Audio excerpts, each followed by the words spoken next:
Hello friends, आज हम देखेंगे चार्जिंग ऑफ कैपेसिटर। सो अब तक हमने देखा था कि जैसे ही हम यहाँ पर स्विच ऑन करते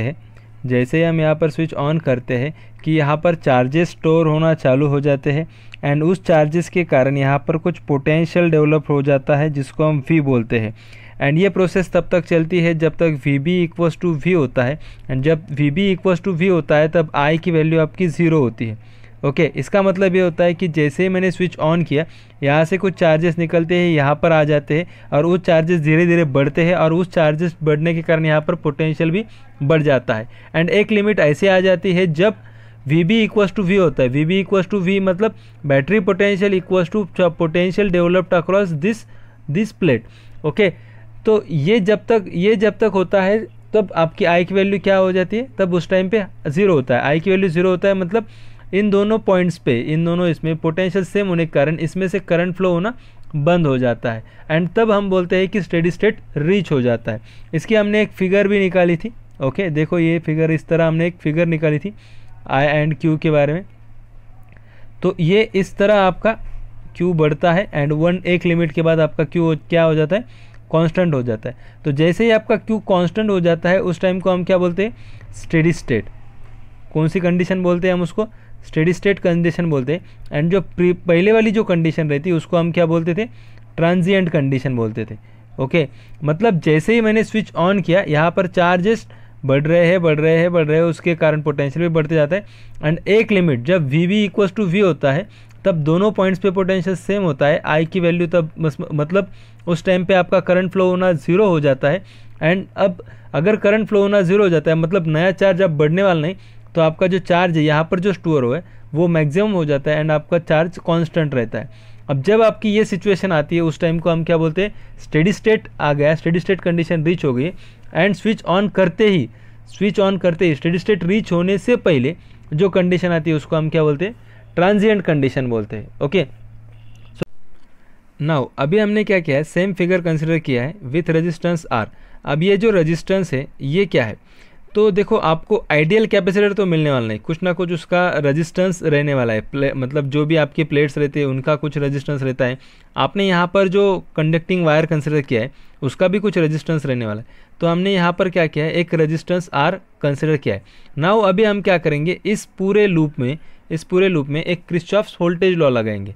क्या करेंगे, किरचॉफ्स वोल्टेज लॉ आपको सबको पता है एंड इसके ऊपर के हमने कुछ एग्जांपल्स भी स्टार्टिंग में लिए। तो किरचॉफ्स वोल्टेज लॉ लगाने के लिए हम क्या करते हैं, सर्किट में किसी लूप में एक स्टार्टिंग पॉइंट कंसिडर करेंगे एंड स्टार्ट जहाँ से करेंगे लास्ट में हम वहीं पर आ जाएंगे। तो मैं यहाँ से स्टार्ट करता हूँ। तो अगर हमें वोल्टेज लॉ लिखना है तो हम क्या करेंगे, यहाँ से स्टार्ट करेंगे। तो यहाँ से स्टार्ट होने के बाद सबसे पहले हम कैपेसिटर को कंसिडर करेंगे, इसके अक्रॉस में का वोल्टेज। तो इसके अक्रॉस में वोल्टेज V है, तो हम V नहीं लिखेंगे, V को हम लिखेंगे Q डिवाइड बाय C से लिखेंगे। वो भी तो V ही बनने वाला है, यहाँ पर जो चार्ज स्टोर हुआ है एंड इसका कैपेसिटेंस, क्योंकि हमें ये वैल्यूज़ नोन रहने वाली है। ओके, ये वैल्यूज़ नोन रहने वाली मतलब हम यहाँ पर Q फाइंड आउट करना है, इसलिए हम यहाँ पे Q डिवाइड बाय C लिखेंगे। देन यहाँ पर ये कैपेसिटर हो गया। देन I इंटू R, इसके अक्रॉस में कितना वोल्टेज आ रहा है, तो इसके अक्रॉस में जो भी वोल्टेज आएगा वो I इंटू R। देन अब ये रजिस्टर हो गए, यहाँ पर आ गए। देन माइनस पोलैरिटी, तो हम माइनस VB इक्वल्स टू 0। ये बन गया हमारा किरचॉफ वोल्टेज लॉ का इक्वेशन। मैं एक बार फिर से आपको इसको समझा देता हूँ। ओके, तो हमने स्टार्ट यहाँ से किया था, देन इसके अक्रॉस में का वोल्टेज को मैंने V लिखा है एंड V को हम बाद में रिप्लेस करेंगे Q बाय C से। देन हम यहाँ पर आ गए, इसके अक्रॉस में कितना वोल्टेज आने वाला है, I इंटू R, यहाँ से जो भी करंट फ्लो होने वाला है वो। देन हमारे यहाँ पर बैटरी पोलैरिटी, इसके यहाँ पर I इंटू VB नहीं करना है कभी, क्योंकि हमें ऑलरेडी वोल्टेज पता है। यहाँ पर वोल्टेज की है तो यहाँ पर आएगा माइनस VB एंड देन हम अगेन हमारे स्टार्टिंग पॉइंट पे चले गए। तो ये बन गया हमारा फर्स्ट इक्वेशन। नाउ अभी हम इसको सॉल्व करेंगे। तो Q divided by C plus I को हम रिप्लेस करेंगे dQ बाय dt से, माइनस VB इक्वल्स टू 0। अब I को हमने dQ बाई dt से रिप्लेस इसलिए किया है क्योंकि हमने प्रीवियस इसमें देखा था कि हमारा जो भी ग्राफ बनता था वो कुछ इस तरह एक्सपोनेंशियल बनता था, राइट, कुछ फंक्शन वाला ग्राफ बनता था, ये कोई कांस्टेंट वैल्यू नहीं थी। तो इसलिए हमें आई को रिप्लेस करना है D Q by d T से, नहीं तो हम उसे क्यू बाई टी से भी रिप्लेस कर सकते थे। बट हमारे यहाँ जो करंट जो बन रहा है, जो भी चार्ज फ्लो हो रहा है वो किसी फंक्शन में इसमें फ्लो हो रहा है, ओके, वो कांस्टेंट में नहीं फ्लो हो रहा है। So d Q by d t into R, तो यहाँ पर Q by C d Q by d t into R equals to V B. इस वी बी को मैं यहाँ पर लेके गया। Then d Q by d t into R equals to V B minus Q by C, okay. अब यहाँ पर again d Q by d t into R, d Q by d t into R equals to C into V B minus Q divide by C, okay. Again इस R को मैं यहाँ पर लेके जाता हूँ, ये ऊपर वाली टर्म में इसे नीचे लेके जाता हूँ, तो हमारा आंसर बनेगा D Q by C into V B minus Q equals to D T divide by R C, okay, D T divided by R C. हम यहाँ पर इंटीग्रेशन ले लेंगे, अब इंटीग्रेशन ले लेंगे हम। इंटीग्रेशन देखो, चार्ज जो है वो 0 टू क्यू इतना चार्ज हमारा बनने वाला है इन 0 टू टी सेकंड में, ओके। 0 टू क्यू चार्ज आ जाएगा, स्टेडी स्टेट कंडीशन रीच हो जाएगी, ओके। जब कांस्टेंट चार्ज बनेगा वो कितने में बनेगा, 0 टू टी सेकंड में हमारा कंप्लीट टोटल चार्ज यहाँ पर बन जाएगा। आपको समझ में आया मैंने इसके लिमिट्स कैसे प्लेस किए, यहाँ पर फिगर लगा तो आप एक बार देख लो कि हमारा चार्ज जो है वो 0 से बन रहा है, एंड यहाँ पर जो टी आ जाएगा, यहाँ पर स्टेडी स्टेट की कंडीशन हम रीच कर वो ही फाइंड आउट कर रहे हैं ना, तो ये टी टाइम तक आपका चार्ज आने वाला है। तो 0 टू क्यू चार्ज बढ़ेगा, 0 टू टी टाइमिंग है वो हमें निकालना है। यस, नाउ अब जब इसका हम इंटीग्रेशन ले लेंगे तो देखो इंटीग्रेशन क्या आता है इसका इंटीग्रेशन आएगा minus ln of C V B minus Q divide by C V B equals to T divide by R C. ये डी टी है, यहाँ पर T divide by R C आ जाए। आई होप सो आपको ये integration, आपको थोड़ा सा इंटीग्रेशन का नॉलेज होना चाहिए ये किस तरह आया, ओके। नाउ अब जब हम इसे और थोड़ा सा सॉल्व करेंगे तो ये बनेगा हमारा ln of C V B minus Q C V B equals to T divided by R C. यही सेम इक्वेशन मैंने यहाँ से यहाँ पर शिफ्ट किया है। सो हमें और एक बार उसे हम सॉल्व कर सकते हैं। देखो तो माइनस को मैं यहाँ पर लेके जाता हूँ, C V B minus Q divide by C V B equals to minus T divide by R C, okay. अब इसको मैं यहाँ पे लेके जाऊँ तो ये एक्सपोनेंशियल बनेगा, C V B minus Q divide by C V B equals to e to the power minus T divide by R C, okay. Now C V B minus Q equals to C V B e to the power minus T divide by R C, इसको मैं यहाँ पर लेके गया, okay. Then मैं इसको यहाँ पर लेके जाता हूँ एंड इसको यहाँ पर लेके जाएगा तो Q इक्वल्स टू हमारा बनेगा C V B minus C V B e to the power minus T divide by R C. अब यहाँ से अगर मैं सी वी बी कॉमन ले लेता हूँ, तो Q equals to C into V B 1 minus E to the power minus T divide by R C, okay. तो ये बन गया हमारा इक्वेशन, ये बन गया हमारा कंप्लीट इक्वेशन। तो ये है आपका C क्या है यहाँ पर कैपेसिटर की वैल्यू, VB क्या है बैटरी पोटेंशियल, 1 माइनस ई, T क्या है, T है आपका टाइम। तो अब अगर आपको टाइम दिया जाता है, तो लाइक T की वैल्यू अगर आपने कुछ प्लेस कर दी तो आपको समझ में आएगा कि उस टाइम पे आपका कितना चार्ज यहाँ पर आने वाला है। अंडरस्टैंड, आपको समझ में आए तो आप जस्ट टाइम की वैल्यू बोल दो, आपको कितना चार्ज वहाँ पर स्टोर हुआ है वो आपको समझ में आ जाएगा। नाउ अब ये RC क्या है, RC को हम बोलते हैं टाइम कांस्टेंट, RC को हम क्या बोलते हैं, time constant of RC series circuit, okay. ये चीज़ आपको थोड़ी ध्यान में रखना है, मैं इसको एक बार अच्छे से एक्सप्लेन कर देता हूँ। RC को हम बोलते हैं time constant of time constant of RC series circuit.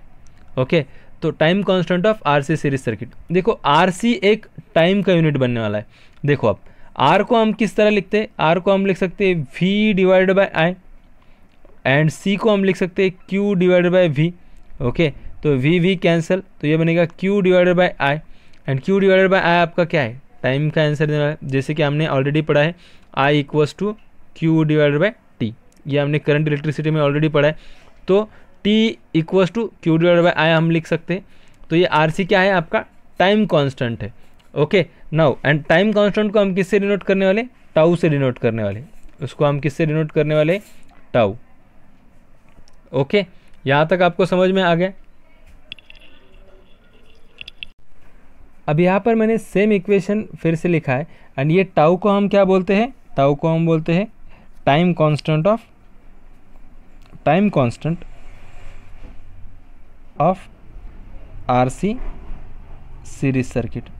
Okay, actually tau जो है उसे हम टाइम कांस्टेंट बोलते हैं, एंड टाइम कांस्टेंट का वैल्यू आरसी सीरीज सर्किट में आपका क्या आता है, आरसी सीरीज सर्किट में टाइम कांस्टेंट की वैल्यू आर इंटू सी आता है।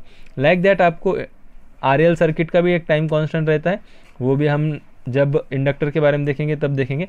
बट टाउ की वैल्यू आरसी सीरीज सर्किट में क्या आने वाली है, आर इंटू सी आने वाली है। अब देखो इसका मीनिंग क्या होता है, इसका मीनिंग ये होता है, अभी आर जो है वो आपको कैपेसिटर में दिया रहेगा।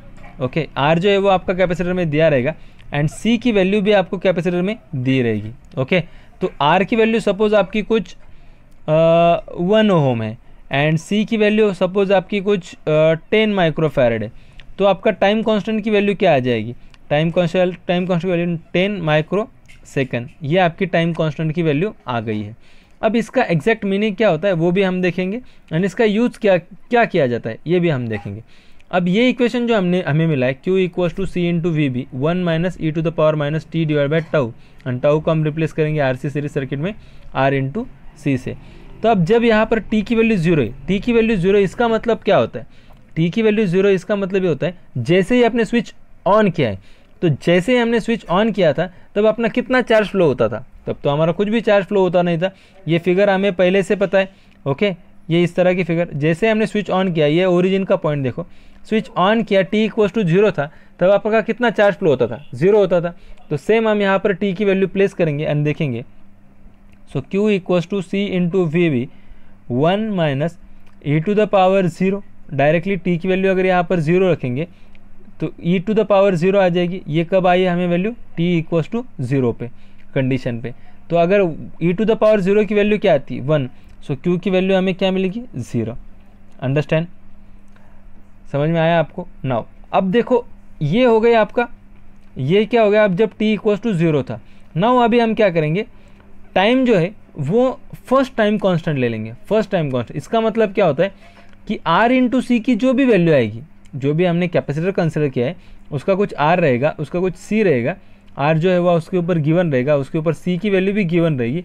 अब उनका जो भी टाइम आएगा, उनका r इंटू सी मल्टीप्लीकेशन से जो भी टाइम आएगा, वो टाइम अगर हम यहाँ पर रखते हैं, वो टाइम अगर यहाँ पर रखते हैं तो Q की वैल्यू क्या आएगी वो अभी हम देखेंगे।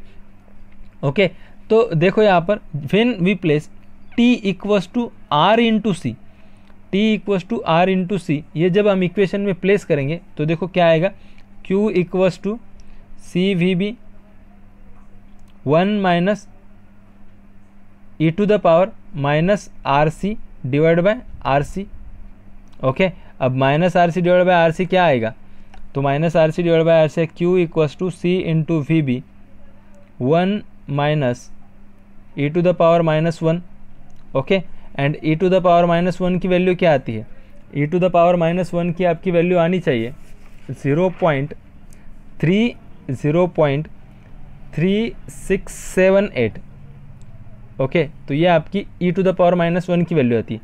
तो आपकी Q की वैल्यू क्या आ जाएगी, Q की वैल्यू आ जाएगी 0.63632 into C into V B. Okay, तो इसका मतलब क्या होता है, इसका मतलब ये होता है, देखो यहाँ पर अब आर सी की आपको कुछ टाइम कांस्टेंट की वैल्यू मिल गई। ओके, सो आर इंटू सी किया, आपको कुछ वैल्यू आई जो उतना, सपोज आपको 10 माइक्रोसेकंड या 10 आपको वैल्यू है, 10 माइक्रोसेकंड वैल्यू है। ओके, तो 10 माइक्रोसेकंड में, ये एक एग्जांपल के लिए बोल रहा हूँ, तो 10 माइक्रोसेकंड में कितना चार्ज आपका स्टोर होने वाला है उस प्लेट के अंदर। ये जो हमने कैपेसिटर कंसिडर किया था, यहाँ पर जो हमने बैटरी लगाई थी, ओके, यहाँ पर हमने बैटरी लगाई थी, ये स्विच एस था।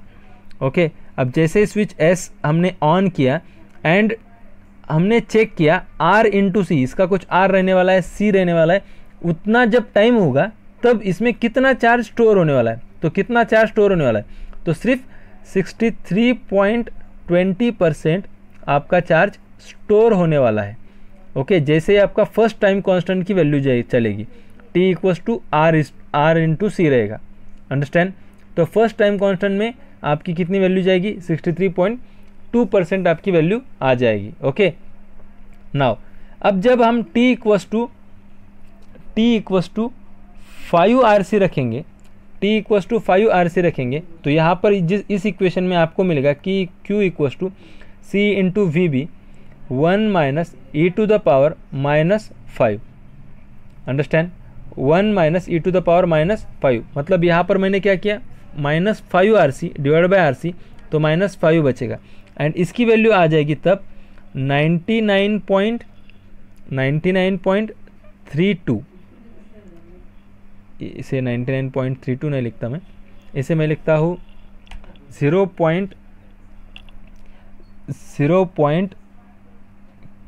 Q इक्वल्स टू, यहाँ पर लिखेंगे हम Q equals to 0.9932 C into VB। Okay, तो ये आपका बनता है 99.32%, मतलब इस टाइम पे आपका 99% चार्ज वहाँ पर स्टोर हो जाएगा। कितने टाइम कांस्टेंट पे, 5th टाइम कांस्टेंट पे आपका इतना परसेंट चार्ज आपका। ओके, अब देखो हमने देखा था कि हमारा जो स्टेडी स्टेट रीच होता है, मतलब जो मैक्सिमम चार्ज चला जाता है वो कब जाता है, जब आपका 5th टाइम कांस्टेंट आ जाता है। ओके, 5th या 6th, तो 5th इज़ एक्यूरेट, मतलब 5th तक आप बोल सकते हो, कोई प्रॉब्लम नहीं। तो देखो यहाँ पे, अब सपोज हम एक सिंपल एग्जांपल ले लेंगे, तो सपोज R की वैल्यू है 1 ओम, ओके, एंड C की वैल्यू है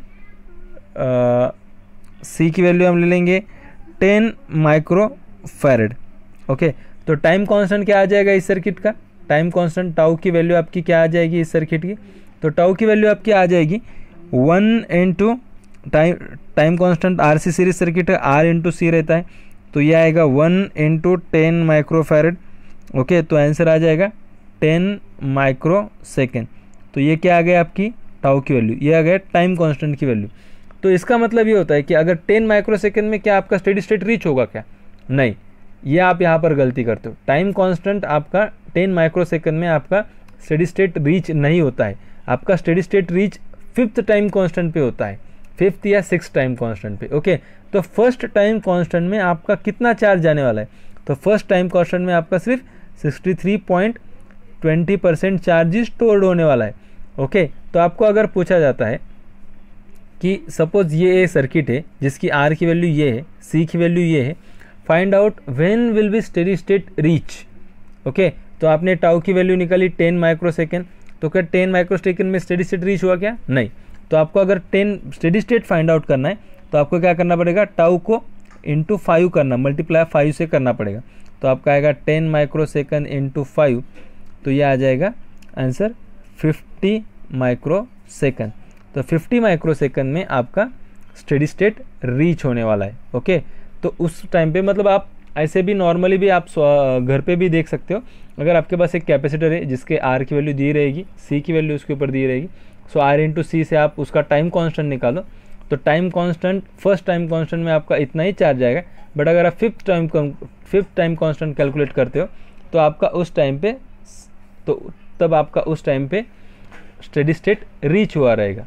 ओके, एंड अगर आपको पूछा जाता है कि 10 माइक्रोसेकंड में कितना चार्ज आता है, तो आप क्या करोगे, जस्ट आप इस इक्वेशन को यूज़ करोगे। ओके, इस इक्वेशन को आप यूज़ करोगे, Q equals to 0.632 into C into VB। C की वैल्यू आपको गिवन है वीबी की वैल्यू आपको पता है, बैटरी है वीबी, बैटरी पोटेंशियल, तो आप इसे निकाल सकते हो। आई होप सो आपको ये कंसेप्ट समझ में आ गए होंगी। इस कंसेप्ट में सिर्फ यही एक चीज़ इंपॉर्टेंट है, मोस्टली याद रखना है कि स्टेडी स्टेट रीच जो है वो 5th टाइम कांस्टेंट पे आ जाता है। ओके, अब स्टेडी स्टेट क्या कंडीशन है ये हमने ऑलरेडी देख लिया है। अगर ये लेक्चर आपको अच्छा लगता है तो लाइक करो, सब्सक्राइब करो एंड ज़्यादा से ज़्यादा बच्चों को शेयर करो। Thank you.